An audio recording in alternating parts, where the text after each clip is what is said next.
Hi, and welcome to Stony Brook University. I'm excited to be joined by some amazing leadership and a parent from Stony Brook University to answer questions about the past, going forward, and especially the perspective that prospective parents and admitted student parents might have questions about. I'm excited to be joined by Rick Otto, our Vice President of Student Affairs, Shelley Germana, our interim Associate Provost for Curriculum and Undergraduate Education, and a Stony Brook parent, Brandon, who is also an academic advisor here at Stony Brook. So thank you guys so much for joining me. My name is Jacqueline Rowe, and I work in undergraduate admissions. Just to give you a little bit of background, we will be answering questions. So if you have any, you can always throw them in the chat, as well as we have had several questions asked in advance, and we're really excited to be going over some of those topics. For some of the questions that we got asked about, a lot of them were about the admissions process. So I'm going to quickly go over that and the admissions timeline for any prospective parents who are either their students are applying or have already been applied or admitted. Right now, we're in the process of reviewing our students for fall 2021. We will be having our application priority deadline end on February 1st. That is when all priority applications and honors applications are due. All admitted students should hear by April 1st to let you know about what your decision is. First, a student is admitted to the university, and if admitted, then they are considered for programs like our Honors College, University Scholars, WISE, or Scholars for Medicine or Dental Medicine. After that, in addition to that timeline, we are also reviewing scholarships on an ongoing basis, just to answer some of our most frequently asked questions in advance. I would like to let everyone else introduce themselves, and then I will talk about kind of the admit to enroll process and the parent involvement aspect. So I'm going to get started with Rick Otto. Hi, everybody. I'm Dr. Rick Otto, and I'm the Vice President of Student Affairs. I've been at Stony Brook for the last 19 years. I lead our student affairs efforts. We oversee campus housing, our health and safety areas, our recreation center, student life, our career center, and lots of other areas. So look forward to getting to talk to you more tonight. Great. And Shelley Germana? Hi, everyone. Good evening. I'm Shelley Germana. I'm the Associate Provost for Academic Success with Undergraduate Education here at Stony Brook. And one of the things that I always love to point out to parents is the way in which Stony Brook takes academic success so seriously is that they've actually dedicated an entire position to it in a leadership position. And we really do believe that we're partners with students in their success. My area in particular oversees advising many of our retention and graduation initiatives to help support students and to really engage students with the tools that they need to be successful and to move in 4 years toward their degree and toward their goal in completing at Stony Brook. Awesome. Thank you. And Brandon? Hey, everybody. My name is Brandon Burtness. I am an academic advisor here at Stony Brook, also an alumni of Stony Brook University as a non-traditional student. And I am a proud parent of a Stony Brook undergraduate student currently. I'll be happy to talk about my experience as a parent here at Stony Brook. Perfect. Thank you guys so much for joining us today. I'm so excited to get started. Some of the frequently asked questions we got were in advance were things about what's the next steps for admitted students. So for those of you who do have students who are admitted to Stony Brook, first of all, congratulations. And those who are still waiting to find out, you will hear by April 1st. After that, for those who are considering becoming a CWOLF, the deadline to pay your deposit is May 1st on average. And if you have any additional questions, you can always ask us here or email us at enroll@stonybrook.edu. At first, I just want to hear from Brandon a little bit to talk about things like how involved were you in a parent and how did you give your student the tools to succeed on their own here at Stony Brook? Brandon? So all I did was just drive right up to the campus and drop her off and say, good luck. You're on your own. No, just absolutely kidding. So I had the pleasure of my daughter is a transfer student to Stony Brook. So of course I got a million questions about what to do and how to proceed and where to go. But the main part of what my job was to act as kind of the navigator, right? So I could collect the information and some of the data, at least point and nudge in the right direction and hold their hand where it was appropriate, but also kind of stay back and allow her to do her thing. And I have to say, as a result, her ability to manage some of the more complexities of life in general, as well as some of the administrative issues, administrative responsibilities at Stony Brook, has really allowed her to grow. I noticed that when I have stepped in to really help, or what I thought was helping, those were the times where it became kind of more on me to do whatever it might be, versus the times where I nudged her in the right direction and say, hey, maybe you should go check out this thing here, or talk to this person over there, is where she really took advantage of the opportunities at Stony Brook and has really started to take responsibility for her own education. And that's what this is all about. Plus, she had the inside scoop, so that doesn't hurt at all. But we hope that all the CVOs feel like they have the inside scoop after this, because there's so many people at Stony Brook that are willing to kind of help take that extra step. And sometimes we know that the parents, especially first-year parents, want to kind of help their student. But the best thing you can do to help them is encourage them to take as many steps on their own. Of course, they're going to come to you with questions, and we're here to kind of guide a little bit and also talk about what it has been like in such a crazy year. Everything from pandemic, changing classes to virtual. We've all been through it for the past year, just as you guys have. And so we kind of want to talk a little bit about that side as well. So one of the top questions we got from our parents in advance is, the biggest one, will classes be in person for the fall? So I can give that to Rick or Shelly, whoever wants to take that first. Shelley, you take it. I'll jump in, and then Rick, you can follow up. And as you can see, if you're in the virtual audience out there, we have coordinated very well in terms of our paint here. Right. So we love taupe and grays. That's right. We are very coordinated at Stony Brook. I mean, this is a question I can't wait to answer, because we're really optimistic about classes being in person in the fall. And I think that that's something that all of us are getting really excited about. I mean, obviously there, continue to be many unknowns related to the virus, and safety is the number one priority at the institution. And, hopefully as questions come up, I mean, people will, that will be demonstrated by some of the answers, particularly that Rick may be able to give about what we've done to actually be so successful with keeping people as safe as possible this last semester. And so we really do prioritize that. So taking all of those things into consideration, also given the rollout of, the vaccine and the potential for that, we are certainly hopeful that we will be able to return in person in fall. And we have a number of different scenarios, including that courses are being scheduled in person for fall 2021 currently. And then obviously, as we move forward, as unpredictable, I think, as the virus has been and continues to be, we make adjustments that are always prioritizing safety. I think that's something we did really well, was take a look at what was happening and adjust from there. And we appreciate everyone's grace as we try to figure this out, just like you are. Anything to add, Rick? No, I mean, part I was going to say too, for parents, you're a student who might be a senior doing remote classes now in high school. Mm-hmm. It actually is a good preparation, because I think a lot of colleges have moved into the remote learning setting. A lot of universities, we've had a lot of summer and winter classes online before, but this is an opportunity to have kind of a mixed model. So we're kind of excited. This has kind of broken the mold of what we do. We know our students want primarily in person, but it's nice to offer the mix. Brandon, how did your daughter take everything in stride, or she was like? Well, initially, I think, and it's been challenging for many students. So I think initially it was a bit of a challenge, just because it's the transition was so jarring in spring of 20, obviously. But I know that from her experience and from other students that I've spoken to, it is, like Rick was saying, the mixed model here is for some classes it works perfectly. Students are able to start prioritizing their time so that they can take classes that they normally might be able to take at their own pace. So she's actually. All right, I'm going to brag a little bit here. So just this past semester, she got a 4.0.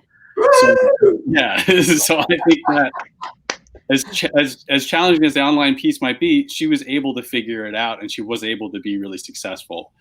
So we're really proud of that. Awesome. So I know that there have been a lot of questions also about COVID safety. And so as briefly as possible, let's just talk about what we've required and what we've made available to students and how we'll be handling that going forward as far as both COVID testing and the COVID vaccine. I'm going to start with Rick.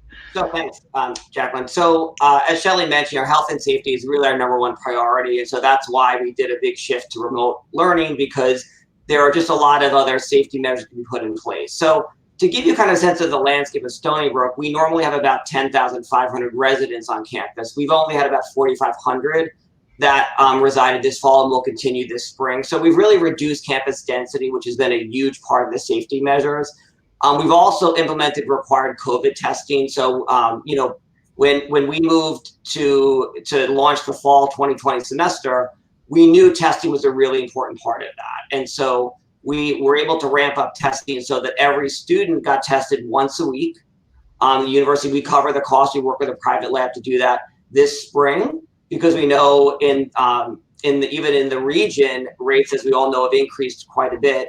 And we're very happy to say Stony Brook, I keep saying the university is the safest place to be, because our infection rates, because of the continuous testing, and truly because of our students doing the right thing, social distancing, you know, wearing face coverings, all the protocols we put in place, they followed. We have had less than a 1% infection rate. And as I keep saying, we intend to keep it that way. And the way we do that is through the testing protocol. So this spring, all residents will be tested twice a week and all commuters once a week. So again, this is a really good step forward for us. As Shelley mentioned, you know, really the vaccine rollout will also, in many, many ways, positively impact our campus. There's no way it would be a negative. It would have a positive impact for us. So as that rolls out, that will kind of dictate what we do. We all don't have a crystal ball, unfortunately, to know what the future holds. But I actually do think that after the next month or so, I think the worst will be behind us, because we'll see the vaccines roll out. And hopefully to our students, we're hoping by summer, early fall at the latest. Will they be required? I'm going to start rapid fire questions. Would vaccines be required? You know, that's really a question that we don't have the answer for yet. It would probably be, you know, as we do in high school and college, you have to have an MMR vaccination that is required. We currently don't require the flu shot. Would COVID vaccine be required? That's really up in the air right now. Whether SUNY chooses that at that level or it becomes kind of a nationwide piece, we're just not certain. But I would, you know, again, we do encourage everyone when it's available to get the vaccine. It will create that herd immunity for our residence hall population. That's really important. So speaking of students being on campus, we know that there are some larger classes and smaller classes. We know how we're handling it for this spring, but can you talk, Shelley, maybe a little bit about how large some of our classes can be and how we're going to be handling that going forward? Sure. So as far as, I mean, in terms of the going forward piece, I mean, we've always had classes that have been anywhere from, you know, very small seminars, 8 students, 100 students, 200 students, all the way up to almost 600 students. So there are some large lecture halls and large lecture classes that students take depending on what their major is. And then in those large lecture classes, what's really great is that there's also recitations, which are the smaller sections that are aligned, that run parallel essentially to the large lectures, that are able to like really kind of break down in some ways for students what they're also learning in the larger environment. And so, you know, I think, again, as you see moving forward, I think one of the interesting outcomes of the last 2 semesters has been that we have had to pivot, that higher ed, including students, Stony Brook has had to pivot in order to offer different modalities and in ways that students can be successful. And I think that really did allow us to provide different formats for students, particularly for these large lectures. So I think as you move forward into Stony Brook, you are going to see still some large lectures, but I think you're going to see some online formats that also then are aligned with smaller in-person sections, So I think that there's going to be different ways that you're going to see the large lecture hall. But certainly students may still come to Stony Brook. And at this point, we do still have large lectures. Again, like I said, the good part is that they're able to be broken down into these smaller sections. And there's lots of support for students, even with the large lectures. But I'm also really interested to see, we have a number of different opportunities looking ahead at high produced online courses for some of these larger lectures that students are going to have an opportunity to take in the future, as well as parallel in-person smaller sections that will be aligned with those larger online courses or the online courses. So I think it's going to be great. Excellent. For anyone who wants to answer, what about when students are on campus? I know that we had a much smaller on-campus population, but we do on average have about 10,000 students living on campus in more traditional years. Do you feel that there's a lot going on things like the weekends, and there's a lot of community at Stony Brook, or are students just going home on the weekends? I mean, I can jump in to begin with. Again, I think we have to look at in the pandemic life and the post-pandemic world, because it is two different worlds, and we will evolve into the post-pandemic world, hopefully by the fall. In a what I would call the normal year, campus life is quite active. We do have some students that choose to go home on the weekends, but there are still several thousand residents on campus. Even commuters will come to campus on the weekends as well. We have 350 clubs and organizations, and we do use what we call the Cork app, which is a real-time app of all events happening on campus, and a very active, number of student organizations. So, my view has always been, and when I look at post-student students, college is what you make of it. Mm-hmm. And we preach to students right from the beginning, get involved. That's how you make friends, build relationships, build your resume. And those are some of the things that, even through the orientation process, we really highlight. And again, my experience is that students who do that have an amazing, amazing experience at the university. Brandon, was your daughter able to get involved on campus at all? Especially, it's very hard during a pandemic, I'm sure. Yeah, I mean, she actually, from her start, she actually lived on campus for a semester, approximately for a year. Actually, she lived on campus for a year, and then she switched to commuting. So she's had both kind of deals with it, plus the pandemic in between, in the middle of it all. So she was able to get involved. She attended a lot of the Stony Brook traditions, and she was involved with in her quad with her peers. And now as we're operating remotely, it's different. It's different. She's still connecting with her friends from school, but she's also actively seeking out opportunities such as internship opportunities, TA opportunities, research opportunities, those types of things. As she's entering into her junior year. So there's definitely a way to do that. And great employment opportunities. There have been, again, this is sort of the pre and post pandemic environment, but I think, the way in which students can engage with some really high impact employment opportunities and learn different kinds of skills and get different kinds of experiences, and also internships as well, right? So I think these are all different kinds of opportunities that students can take advantage of. So students can get jobs on campus. They can also apply for research opportunities, even though we have a pandemic. I know that one of the reasons why we had to make sure that we could have some in-person classes was those labs. Does anyone want to talk a little bit about the research, and which is not specifically lab-based? I cannot emphasize that as enough coming from admissions. There's so many research opportunities, whether it is in a STEM area or outside of one. There's a lot going on. Do you want to talk a little bit about that, Shelley? Yeah, I mean, there's a vast number of ways that students can do research, and sometimes that's connecting individually with a faculty member a student may have in class. There are other organized ways. There are units on campus, so departments on campus that actually help facilitate that with students. And then obviously there are research opportunities within the context of the major that a student may choose. And that may be lab-based, a lab-based, more STEM-oriented research opportunity, or that may be research in the arts and the humanities. Unfortunately, during obviously in this environment, there has been a lot of restrictions on in-person laboratory or in-person research in particular. And so there's been a lot of adjustments that have been made related to that. But Stony Brook has really tried to prioritize opportunities for students still to the extent that they can. And obviously looking ahead, I think having learned from this, I think there will continue to be, even more interesting ways to engage students in research, whether it is in person or whether there are also remote opportunities for students to engage. I do want to mention something really interesting that Stony Brook is doing. It's called Vertically Integrated Projects, and it is a way that engages PhD students, master's students, undergraduate students, faculty members, all together in almost like a learning community that is geared toward a particular grand challenge problem that they're trying to solve. So it's really research-based, but also assisting students with the kinds of skills that'll be really valuable for them as they move into their careers or their post-graduate work. That's awesome. One of the questions we got online from Michael was asking when transfer students will be notified, which I can go over. The process for freshmen is very simple, whereas the process for transfer is a little bit more rolling. We're reviewing applications. We start notifying transfer students in March and continue on an ongoing basis for the fall semester.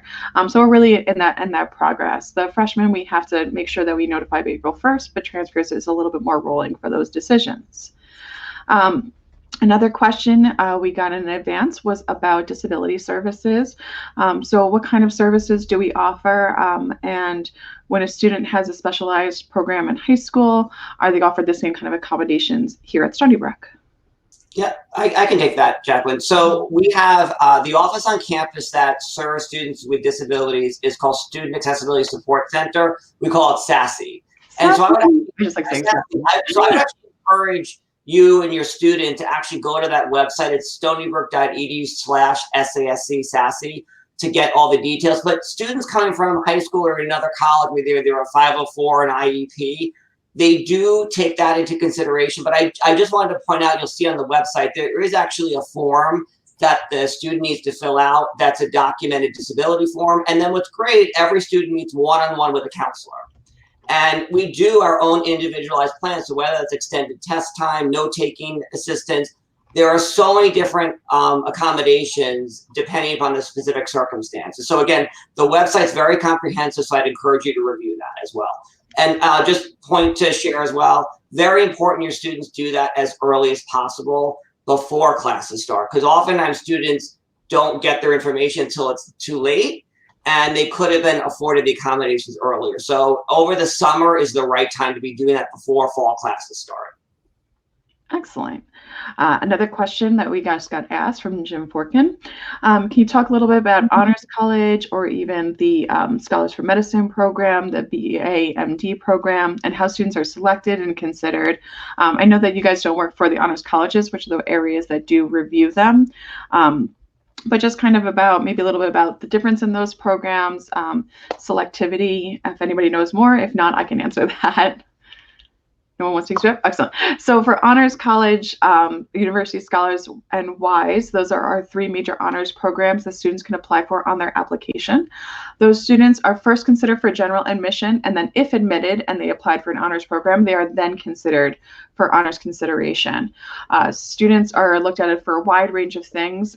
Each program takes a very selective number of students, and no one is more selective than our Scholars for Medicine program, which tends to enroll about 10 or less students per year. And that is a BS to MD program, allowing students, or BA or BS, allowing students to complete their undergraduate program, and then if they meet the MCAT requirement, have admission to our Stony Brook Medical program. That program is also reviewed after students first considered for admission. And the one thing that I would love to get in front of more people is just that if your student is not admitted to a program like that, or even admitted to one of the honors colleges, we have such amazing advisors and opportunities for students that you're not going to have any kind of less of an education just because you weren't admitted to those programs. Especially our pre-med advisors and pre-health advisors provide such an array of opportunities and majors for students to focus on if they're interested in medicine as a career. And so many are, especially there's the joke that it's the Fauci effect, but there's a lot more people and students interested in further studying the sciences and the medicine field and getting involved with that. And we do have fantastic programs here at Stony Brook. So actually, Shelley could probably talk a little bit more about the pre-med advising as well. So we actually do have specialty advisors that are dedicated to that. And that's a great opportunity for students because it allows them to engage right away on what their interests are, the kind of coursework, regardless of major. So we do actually have a lot of students that decide that they want to major in something that may not necessarily be a STEM major, but they're going to take the prerequisite coursework that would qualify them for moving into a pre-med or a health path, a health profession path. And so the pre-health advisors are great about helping students navigate those systems, as well as the medical school or the health professions admissions processes and the credentialing processes that go along with that as students are actually applying for those programs. Awesome. So we got another question in advance, more about what happens if we go virtual. If classes are not in person and do end up going virtual, does student lose out on housing when on-site classes resume? Do they go back if they decide to stay home and do virtual? So for example, I know that our freshmen are guaranteed 4 years of housing if they start their first semester, but that of course has kind of been thrown up in the air. How are we handling that, Rick? So good point, Jacqueline. So last year, we gave students an opportunity to let us know if they did not want to be in housing, we would guarantee them housing in the following year. We haven't worked out the details of our fall 21 yet, but we do anticipate, and as Shelley said earlier, I don't anticipate that we will be in a fully remote environment because things will certainly improve over the next several months. But if all goes well, your student would have the opportunity to come in as a first-year student, have housing, and as I mentioned, it would be a 4-year guaranteed housing plan. We do have some triple rooms that our first-year students are in. Because of COVID, that's what we might not have. We might just maintain singles and doubles. But again, we will be making decisions based upon the information we have. I just think it's too preliminary to make those kinds of decisions until we have more information. So again, we're operating as we anticipate a normal fall would be, with in-person classes, maybe a mix of some online, and that we'll have a pretty full residential system in the fall at that point. I think even the students who did join us starting this past fall, I taught 2 honors courses, which is amazing. I love connecting with our students and hearing their first-person experience. I had 2 classes and I gave them the option. I said, you can vote. Do you want this class to be virtual or do you want it to be in person? And shockingly, one picked virtual and the other picked in person. So much is dependent on the students' needs, and we're really taking that into consideration. And I think a lot of faculty were great and as flexible as they could be this past semester. But a lot of students, especially this past year, took a hybrid of in-person and virtual classes as much as they could to make things as flexible both for themselves and for faculty who might be higher at risk. And one of the questions we are getting a lot about, which I will cover, is tours. And especially for those who are applying and who are admitted, I know you want to see the campus. And I do have a couple options. So instead of our traditional admitted student day, we're going to be doing several admitted student virtual events over the course of the entire spring to kind of help you make your choices, including wonderful events like this and other events for admitted students specifically, and some faculty workshops. But as far as visiting campus, we're still considering the safety of our campus and our students, including our tour guides and our admissions staff. So as far as tour goes, right now we don't have a plan to resume in-person large tours, which we used to have, but we do have a great website that allows you to take a self-guided tour, which we will be sending more information out as it is being currently updated this week. I'm really excited about that finally getting done because that was my project. But we just re-recorded our entire tour. So if you come on campus, you can pull up this website.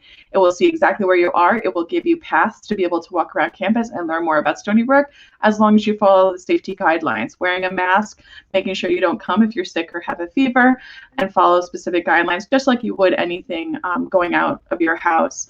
And if you do that, then we have great opportunities for you to take a self-guided tour on campus, and then virtually meet with our Chat with a Student or Chat with an Admissions Counselor, as we have Chat with a Student and information sessions every week, and we will be having admitted student info sessions coming up. So we hope that provides you an opportunity, and if you do have more questions about how you can visit campus safely through self-guided tours, you can always reach out to us at enroll@stonybrook.edu. Great. So we're still getting lots of questions, and I'm so grateful for you guys to be able to join us. I just want to thank you guys again so much. Let's see. What can out-of-state students do on the weekends? Sure. I mean, I can speak to that. So within we have a large out-of-state and international student population. And so that also just adds a lot of campus life because it's such a hallmark in terms of the diversity of our campus. And so for weekend life and opportunities, we have tons of sport clubs, athletics events. As I mentioned earlier, all of our clubs and organizations do a lot of activity planning. And there are just a lot of large events that we have every year. Community Day is one big event, our family weekend event. We have a huge event every year called Roth Regatta, in which students make their own boat using only 3 items, and that's paint, duct tape, and cardboard, and they race along Roth Pond. So lots of great traditions and activities. So really, whether it's you're out of state, in-state, or international, we just have, I think, something for everybody that gives you a really well-rounded experience at Stony Brook. Awesome. So one of the next questions we got from Glenda on Facebook is, how does Stony Brook communicate with parents throughout the year?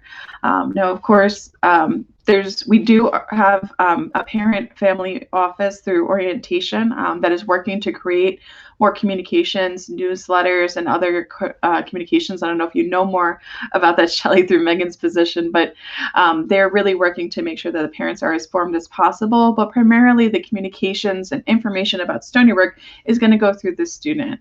One of the things that we always get is, well, if I'm paying the bill, what involvement can I have? And maybe Brandon can answer a little bit more about if you pay the bill, what kind of involvement level do you get to be in? Yeah, Brandon, what does your daughter tell you? What classes are you registering your child for, Brandon? Wait, are you saying maybe she didn't get a 4.0? No, it's a good question. So I get this question from parents as well because, and I as a parent, now that it's happening, I totally understand it. It's like, excuse me. But the reality of this experience for them is that this is their opportunity to start their life, is what we're really talking about, and taking responsibility.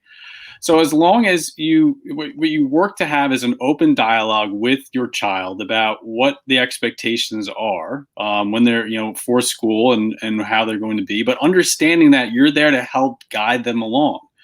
Because you won't be getting phone calls from teachers anymore saying that there's issues, or the school saying like, hey, there's your son didn't hand in their homework or whatever it might be, because it's really on your child now to take an active role in their education.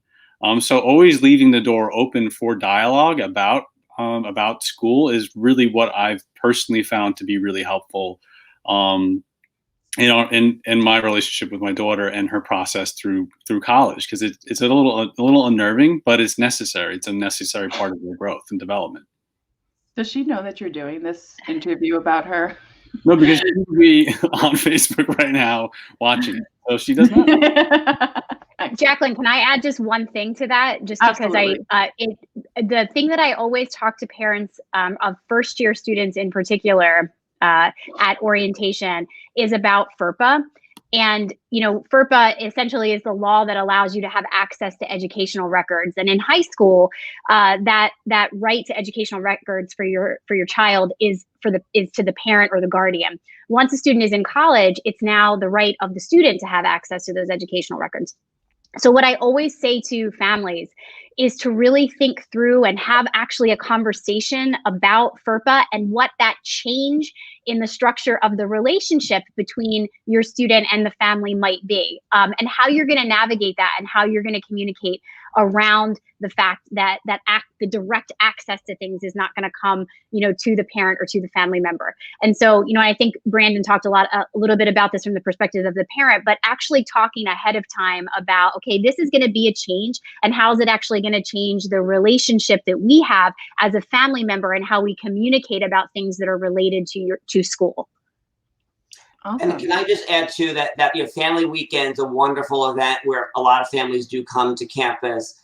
And as was mentioned earlier, we do send a monthly newsletter to families because we want you to partner with us. That's part of the goal here. We want you to be engaged with us and with your student, but it's the maturity and growth and developing the autonomy of your student that's a really important part of the whole college experience. So you may have heard the term helicopter parents, and that's what we try to make sure we don't have the hovering parent. We want the supportive parent who's going to partner with us in that process. And again, we have so many wonderful parents and family members who reach out, whether it's a concern or a question or whatnot, because we know you want to be a big advocate for your student as well, and we appreciate that. And you know your student more than anyone, and so that's why that information becomes really important to support them as well.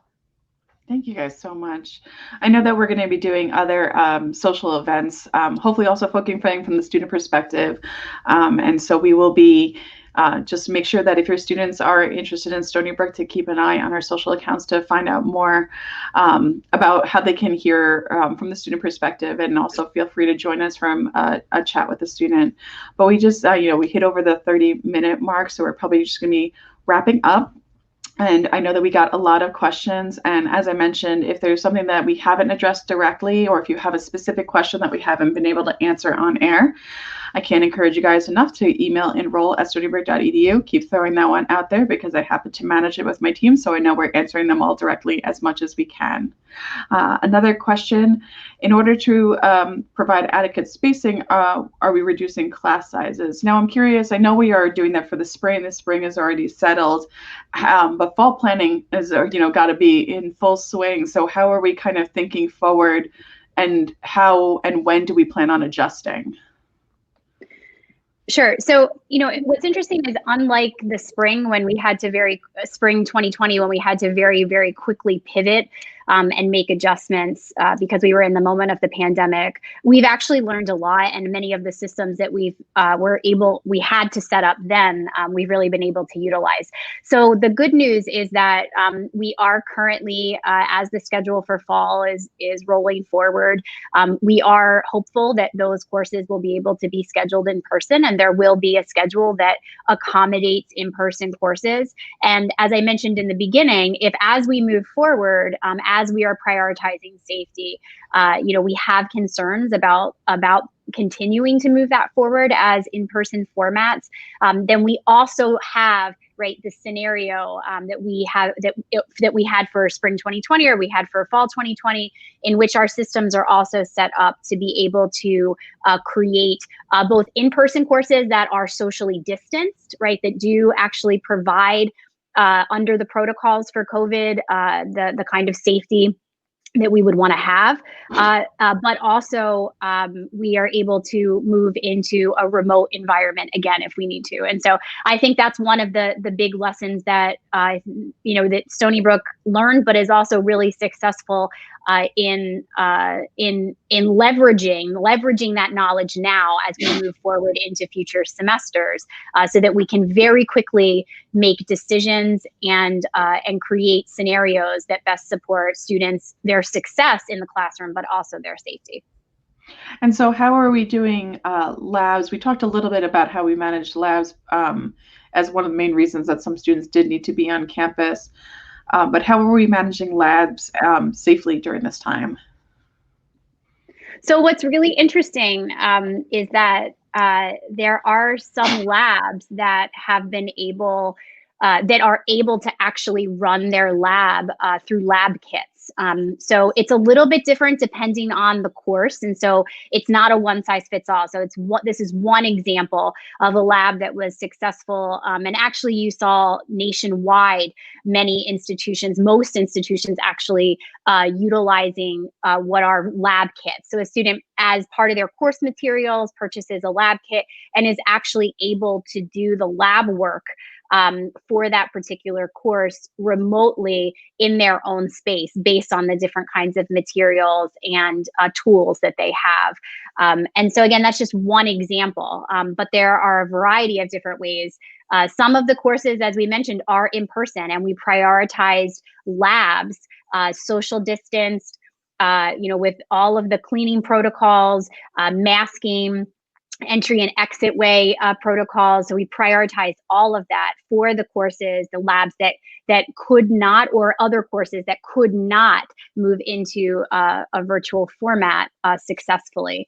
And so you do see the in-person labs, but then you also see labs that have been able to move into the remote environment because there are really interesting mechanisms, even simulations that we're seeing that students are able to engage in remotely, that still are consistent with the high quality lab work that students in these courses have been doing. Awesome. So we are actually winding down. I'm going to answer 3 more questions that we have. So I want to thank everyone for joining us. And I know there were so many questions, so I'm so sorry if we didn't get to all of them. But we did get 2 questions that are related to admissions that I'm going to cover now. One of them is if a child really wants to get into Stony Brook, and it was basically about you get an offer from another school, or you get scholarship from another school, do we match? Our financial aid is limited. We have a specific amount that we're able to offer every year. So we tend to get some requests for reconsideration, but we're typically unable to reconsider as far as scholarships. What we offer is everything we have to offer. The best thing about Stony Brook is one of its benefits is its affordability, both for in-state and out-of-state students. And you can find a little bit about our affordability on our website, but we definitely offer as much scholarship as possible to eligible students, and really encourage any and all students to file that FAFSA, and if you're in New York State, that TAP application to be considered for financial aid, whether you think you're eligible or not. And then talk to our financial aid office. Financial aid and scholarship services offers a plethora of information for incoming students, but also current students, to be able to search scholarships, find out more about how to be a money smart Seawolf, and I cannot recommend their services enough. And then we talked a little bit about, our tripling. We talked about that before, that we are able to not triple this year. And we hope in the future to be able to kind of meet that demand, as we're every year, even with COVID, building more housing on campus to meet the demands of our students. And then I'm going to leave the last question for you guys, which is just talk about security and inside campus. And I think that kind of goes for everything. How do we keep Stony Brook safe and secure at every level? Yeah, I mean, I'll speak to that briefly. The first part of the answer really is it's also about the students themselves and the protocols that they follow. And Stony Brook is a very safe campus. I mean, we're obviously in a more kind of suburban area, but the campus is really self-contained. So for the most part, the only people on the campus are students themselves, or maybe visitors for some events. But we do have a full university police department, and they do incredible work for the campus. We rely on them heavily, in terms of just their presence on campus, addressing any concerns that come up. Also for resident students, we do have everything is Linnell access doors, so the doors are locked at night. You can only gain access into your own residence hall. We also have residential safety patrol that patrols overnight hours in the residence hall areas. And then just a lot of other pieces that we do review with students at student orientation related to their own, safety. But, just as in any environment, we would always say, always walk with someone. We have blue light phones. We've got other, phone apps for students to use in the event of an emergency. But I have to have been on campus again a long time, and I'm really happy that we have, I think, a very, very safe campus. But always just, always want to encourage people, to follow any precautions like you would anywhere. I agree. Thank you. Anyone else have anything to add? Brendan? I just wanted to share that even as part of the, they are our security force, the University Police Department security force on campus. They're also a really integral part of our community. So I teach and coordinate a transfer seminar for our incoming transfer students, and they are have always been in the past willing to be a support in terms of educational pieces. Even for our orientation, they're there welcoming our students. They have events that they do on campus about safety. It's things like CPR and trainings.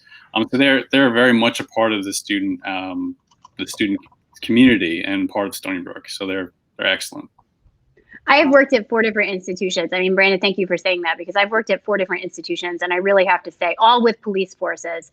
And I really have to say that I have always been impressed with our university police, not just for their enforcement, but also for, in the way that they keep the campus safe, their level of responsiveness, but also for their level of sensitivity and the way that they really engage with the community around education, and just sort of general goodwill.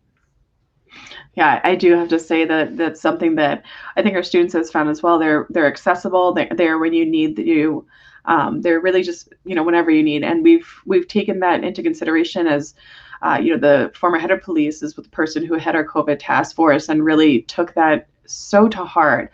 Larry Zachary's got to be part of the COVID task force even while on maternity leave, and it was just such a great opportunity to see the behind the scenes of Stony Brook and how do we handle a true emergency and crisis and go forward with that. And it was just community. Stony Brook can be considered so big, but we have so much heart and so much community, people working together to break down silos, to build each other up. And the best thing is to build our students up to represent Stony Brook. So I hope that answered many of your questions, but of course not all. So we do thank you so much for joining us. And I'm so sorry if you couldn't get to anything, but I encourage you to email enroll@stonybrook.edu.